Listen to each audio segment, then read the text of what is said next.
नमस्कार दोस्तों, स्वागत है आपका आज की बेहद बड़ी और ज़रूरी खबरों में। लेकिन खबर में आगे बढ़ने से पहले अगर आप भी गरीबों की मदद में उतरी कांग्रेस पार्टी का समर्थन करते हैं तो आप अभी इस वीडियो को लाइक कीजिए और इस लाल बटन को दबाकर चैनल को फ्री में सब्सक्राइब करके घंटी बजाइए और कमेंट में लिखें जय हिंद।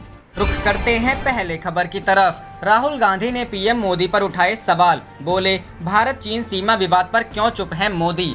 जी हां दोस्तों, भारत सीमा विवाद को लेकर कांग्रेस के पूर्व नेता राहुल गांधी ने एक बार फिर से केंद्र सरकार पर निशाना साधा है। उन्होंने चीन सीमा विवाद को लेकर प्रधानमंत्री पर हमला बोलते हुए कहा कि चीनी सेना भारतीय सीमा में घुस गए लेकिन अभी भी मोदी चुप हैं। राहुल गांधी ने ट्वीट कर लिखा कि चीनी सेना लद्दाख में हमारे सीमा में घुस गई और कब्जा कर लिया, लेकिन पीएम मोदी चुप हैं और पूरे मामले से गायब भी नजर आ रहे हैं। वहीं इससे पहले रक्षा मंत्री राजनाथ सिंह ने पूछा था कि क्या लद्दाख में चीनी सैनिकों ने भारतीय जमीन पर कब्जा किया है। उसका जवाब भी अभी तक सरकार ने नहीं दिया है। बता दें कि कांग्रेस नेता राहुल गांधी ने बीते मंगलवार को ट्वीट कर कहा था कि रक्षा मंत्री का हाथ पर कमेंट करना खत्म हो जाए तो वह इस सवाल का जवाब दे सकते हैं, क्या चीनी सैनिकों ने भारतीय सीमा में घुसकर हमला किया था। जानकारी के लिए बता दें कि भारत चीन सीमा विवाद को लेकर बीते दिनों सेनाओं के बीच में बैठक हुई थी। वहीं दूसरी तरफ आज बुधवार को दोनों देशों के बीच मेजर जनरल स्तर की बातचीत होगी। उससे पहले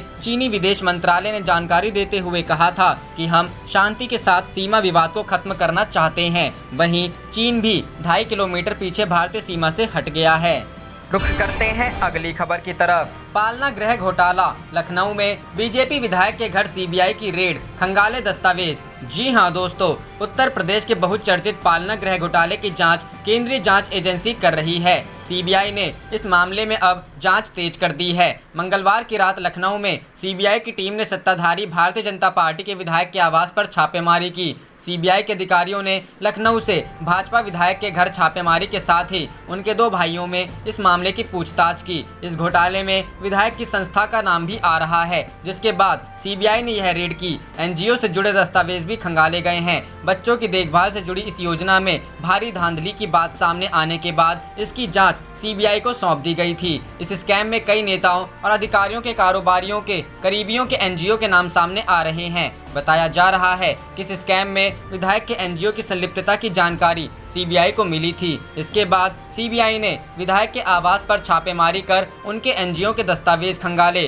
सीबीआई ने सोमवार को भी विधायक के आवास पर रेड की थी। विधायक के 2 भाइयों को पूछताछ के लिए जांच एजेंसी के अधिकारियों ने ऑफिस बुलाया था। गौरतलब है कि इस धांधली में 250 से अधिक एनजीओ की भूमिका जांच के दायरे में है। पालना गृह में श्रमिकों को चिन्हित करने के बाद उनके पूरे परिवार का ब्यौरा ले श्रम विभाग में पंजीकरण कराने के बाद 25 बच्चों को रखे जाने की योजना थी। सीबीआई जांच में यह बात सामने आई थी कि कई एनजीओ ने पहले से ही पंजीकृत श्रमिकों के बच्चों के नाम रजिस्टर पर दर्ज कर लिए।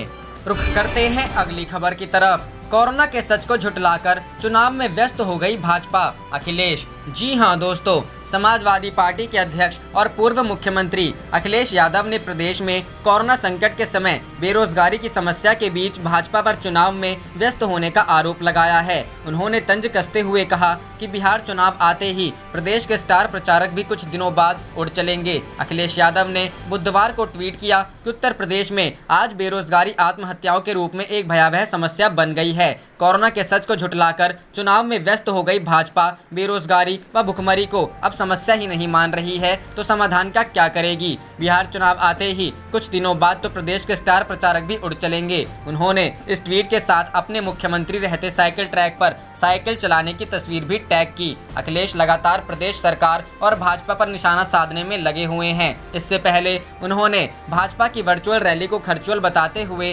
करोड़ों खर्च करने का आरोप लगाया। अखिलेश ने व्हाट्सएप ऐप और वीडियो कॉलिंग के जरिए वरिष्ठ कार्यकर्ताओं से संवाद किया। उन्होंने कहा कि सपा ने कार्यकर्ताओं से संवाद का वह माध्यम चुना जो सस्ता और सुविधाजनक आधुनिक तरीका है। इसके विपरीत अपने धनबल और सत्ता बल के दंभ में डूबी भाजपा ने बिहार में आयोजित वर्चुअल रैली पर 150 करोड़ खर्च किए। इस रैली में 72,000 एलईडी स्क्रीन लगाई गई। उन्होंने पश्चिम बंगाल में भी महा रिकॉर्ड बनाने वाली एक खर्चुअल रैली या वर्चुअल रैली पर अरबों के खर्चों का आरोप लगाया। अखिलेश ने कहा कि यह लोकतंत्र में स्वस्थ परंपरा को आहत करता है तथा विपक्षी दलों का मनोबल गिराने की साजिश है। उन्होंने कहा कि ये दावा है ये है कि चुनावी रैलियां नहीं है, तो फिर बूथ स्तर तक इन्हें पहुंचाने के प्रयास क्यों हो रहा है। रुख करते हैं अगली खबर की तरफ। राजस्थान में विधायकों को तोड़ने का प्रयास कर रही भाजपा, कांग्रेस ने लगाया आरोप। जी हां दोस्तों, राज्यसभा की रिक्त सीटों के लिए 19 जून को वोटिंग होनी है। चुनाव से पहले विधायकों को लेकर राजस्थान की सियासत भी गर्म होती दिख रही है। कांग्रेस ने भारतीय जनता पार्टी पर विधायकों को तोड़ने की कोशिश का आरोप लगाया है। अशोक गहलोत सरकार में कैबिनेट मंत्री और कांग्रेस के वरिष्ठ नेता प्रताप सिंह खाचरियावास ने भाजपा पर गुजरात और मध्य प्रदेश की तर्ज पर विधायकों को तोड़ने की कोशिश का आरोप लगाया है। आज तक से बात करते हुए खाचरियावास ने आरोप लगाया कि राज्यसभा चुनाव से पहले भाजपा विधायकों को अपनी ओर लुभाने की कोशिश कर रही है। उन्होंने कहा कि राजस्थान में 15 निर्दलीय विधायक हैं। कुछ विधायक मुख्यमंत्री से मिले हैं। कुछ विधायकों ने जाकर इसकी शिकायत भी की है कि भाजपा के नेता उन्हें फोन कर उनसे बातचीत कर रहे हैं। गहलोत सरकार के कैबिनेट मंत्री ने भाजपा नेताओं पर झूठ, फरेब और धोखे की राजनीति करने का आरोप लगाया और कहा कि नीति और सिद्धांत इनके पास कुछ नहीं है। उन्होंने मध्य प्रदेश और गुजरात का उदाहरण देते हुए कहा कि भाजपा की ओर से इसी तरह की कोशिश यहाँ भी की जा रही है, लेकिन उनके हाथ यहाँ कुछ नहीं आएगा। रुख करते हैं अगली खबर की तरफ। पेट्रोल डीजल के दामों में बढ़ोतरी पर दिग्विजय ने साधा बीजेपी पर निशाना। जी हां दोस्तों, पेट्रोल और डीजल की कीमतों पर हो रही बढ़ोतरी पर कांग्रेस नेता दिग्विजय सिंह ने भारतीय जनता पार्टी और मोदी सरकार पर निशाना साधा। दिग्विजय सिंह ने कहा कि अंतर्राष्ट्रीय बाजार में कच्चे तेल के भाव घटते जा रहे हैं और केंद्र सरकार व राज्य सरकारें टैक्स बढ़ाकर उपभोक्ताओं को लूट रही हैं। दिग्विजय सिंह ने कहा, कहां है वे बीजेपी के राष्ट्रीय नेतागण जो डॉक्टर मनमोहन सिंह के कार्यकाल में अंतर्राष्ट्रीय बाजार में बढ़ती हुई कीमतों के कारण पेट्रोल व डीजल की कीमतों पर आंदोलन करते थे। इसके साथ ही दिग्विजय सिंह ने चीन सीमा विवाद का मसला उठाया और संसद सूत्र बुलाने की मांग की। दिग्विजय सिंह ने कहा कि चीन से सीमा विवाद गंभीर मसला है। गलवान वैली समेत कई भारतीय क्षेत्रों पर चीन की ओर से कड़ी प्रतिक्रिया की जा रही है। प्रधानमंत्री नरेंद्र मोदी को संसद सत्र या सर्वदलीय बैठक बुलाकर लाइन ऑफ एक्चुअल कंट्रोल के मौजूदा हालात के बारे में सबको बताना चाहिए। रुख करते हैं अगली खबर की तरफ। मध्य प्रदेश उपचुनाव, कांग्रेस ने कहा ईवीएम नहीं मतपत्र इस्तेमाल करें ताकि कोरोना ना फैले। जी हां दोस्तों, मध्य प्रदेश कांग्रेस ने इलेक्ट्रॉनिक वोटिंग मशीन से कोविड-19 के संक्रमण के फैलने की आशंका जताते हुए उपचुनाव में ईवीएम के बजाय मतपत्रों का उपयोग करने की मांग की है। बता दें कि प्रदेश की 24 विधानसभा सीटों पर उपचुनाव होने हैं। प्रदेश कांग्रेस ने आशंका जताई है कि प्रदेश में विधानसभा की 24 सीटों के लिए होने वाले उपचुनाव में ईवीएम के उपयोग से कोरोना वायरस के और ज्यादा फैलने का खतरा बढ़ सकता है। ऐसे में ईवीएम के स्थान पर मतपत्रों का उपयोग किया जाना चाहिए। बता दें कि कांग्रेस के 22 विधायकों के त्यागपत्र देने के बाद भाजपा में शामिल होने के कारण रिक्त हुई 24 विधानसभा सीटों के लिए प्रदेश में उपचुनाव होने हैं। हालांकि अभी इसकी तारीख की घोषणा नहीं हुई है। मध्य प्रदेश कांग्रेस कमेटी के चुनाव संबंधित मामले के प्रभारी जेपी धनोपिया ने बताया कि पार्टी की ओर से मंगलवार को इस संबंध में प्रदेश के मुख्य निर्वाचन अधिकारी को ज्ञापन सौंपा गया है। उन्होंने बताया कि हर मतदान केंद्र पर औसतन 1000 से 1200 मतदाता वोट डालते हैं। इसके लिए मतदाताओं को बार बार ईवीएम मशीन के बटन दबाने होंगे। ऐसे में ईवीएम के जरिए कोरोना वायरस के संक्रमण के प्रसार की संभावना से इनकार नहीं किया जा सकता है। उन्होंने कहा कि इसलिए कांग्रेस पार्टी ने उपचुनाव में ईवीएम के स्थान पर मतपत्रों का उपयोग करने की मांग की है।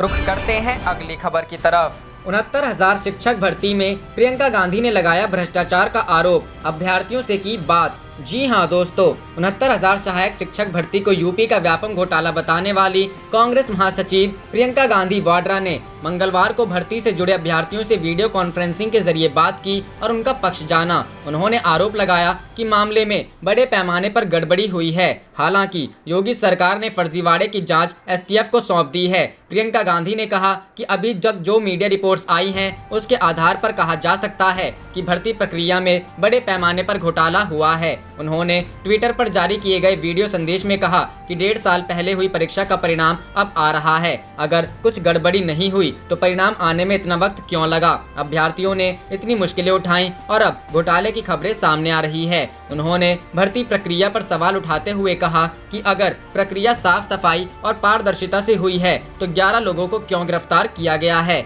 ये युवाओं के भविष्य से खिलवाड़ है। मुख्यमंत्री को जिम्मेदारी लेनी चाहिए। प्रियंका ने मांग की कि मामले में में ठोस कार्रवाई होनी चाहिए। वहीं बहुजन समाज पार्टी सुप्रीमो मायावती ने मामले में सीबीआई जांच की मांग की है। उन्होंने ट्वीट कर कहा कि उत्तर प्रदेश में 69,000 शिक्षकों की भर्ती में बड़े पैमाने पर गड़बड़ी, धांधली व भ्रष्टाचार, रोज नए नए खुलासे व तथ्यों के उजागर होने के कारण अब यह मामला काफी गंभीर हो गया है। जनता काफी आशंकित है। ऐसे में इसकी सीबीआई जांच होनी चाहिए, बीएसपी की यह मांग है।